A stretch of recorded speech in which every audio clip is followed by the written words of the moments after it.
గుంటూరు పట్టణంలో మార్కెట్ సెంటర్లో బాబు జగజీవన్రామ్ 118వ జయంతి సందర్భంగా విగ్రహానికి పూలదండలు వేసి నివాళులర్పించారు మాజీ మంత్రి మరియు వేమూరు శాసనసభ్యులు నక్కా ఆనంద్ బాబు. స్వాతంత్ర ఉద్యమం, ఆధునిక భారతదేశ నిర్మాణంలోనూ జగజీవన్రామ్ స్ఫూర్తివంతమైన సేవలు అందించారని అన్నారు.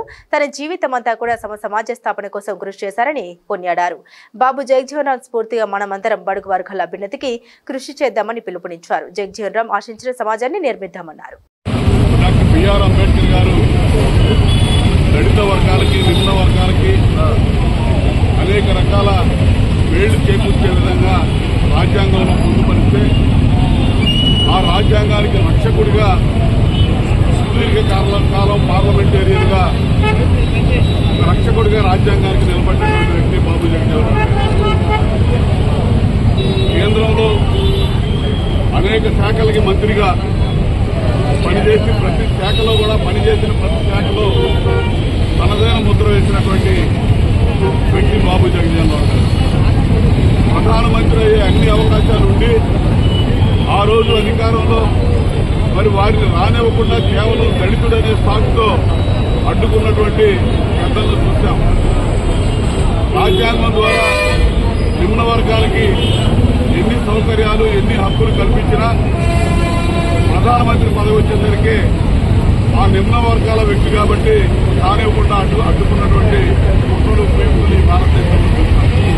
భారతదేశ ఉపప్రధానిగా, కార్మిక మంత్రిగా, వ్యవసాయ మంత్రిగా, రక్షణ మంత్రిగా ఆయన చేసిన సేవలు, ఆయన ఇచ్చినటువంటి మరి పిలుపు కానీ, ఆయన అందించినటువంటి కార్యక్రమాలు కానీ, ఆయా శాఖల్లో వారు బడుగు బలహీనులకి అందించినటువంటి ఫలాలు కానీ ఇప్పుడు కూడా గుర్తుంటామని అటువంటి వ్యక్తికి ఈ రోజున నిజమైన నివాళులు మనంతో అర్పిస్తా ఉన్నాం. తెలుగుదేశం ప్రభుత్వం వచ్చిన కాడి నుంచి బాబు జగజీవన్రామ్ గారికి నిజమైన గుర్తింపు గౌరవం వచ్చిందని చెప్పుకోవాలి.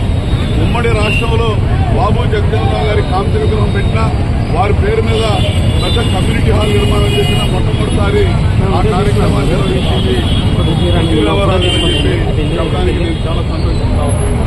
అటువంటి మహానుభావుడిని ఈరోజు ఆదర్శంగా తీసుకుని చంద్రబాబు నాయుడు గారు అన్ని రకాలుగా జగజీవన్రామ్ గారి పేరు మీద ఈ రాష్ట్రంలో జగజీవన్ జ్యోతి గతంలో 14-19 నుంచి అధికారంలో ఉన్నప్పుడే ఉచిత విద్యుత్ అందించే పథకాన్ని జగజీవన్రామ్ గారి పేరు పెట్టడం జరిగింది.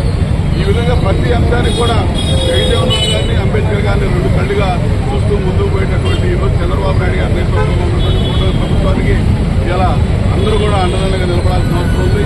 ఇటువంటి మహనీయులకి నిజమైన నివాళులు అర్పించడం అంటే కుట్రపూరితంగా వ్యవహరిస్తున్నటువంటి జగన్మోహన్ రెడ్డి లాంటి వ్యక్తులకి సమాజంలో దళితుల మధ్య